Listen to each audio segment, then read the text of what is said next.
Today I'm making oatmeal caramel bars. First in a bowl I have 1 stick of melted butter. Next add a half a cup of sugar. Then add a third of a cup of light brown sugar. Mix that up until combined. Then add 1 egg. Mix it up. Next add 1 teaspoon of baking powder. Next add 1½ cups of quick oats. Then add a half a cup of flour. Mix that up until a dough forms.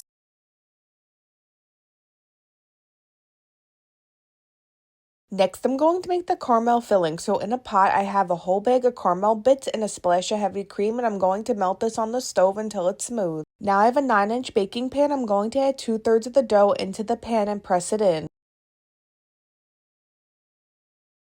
Next, I'm going to add the melted caramel and pour that on top and then spread it out.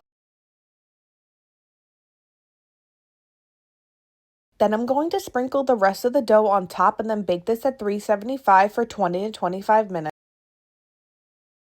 Once the caramel oatmeal bars were done, I let them cool completely before slicing them, and here's an up-close look.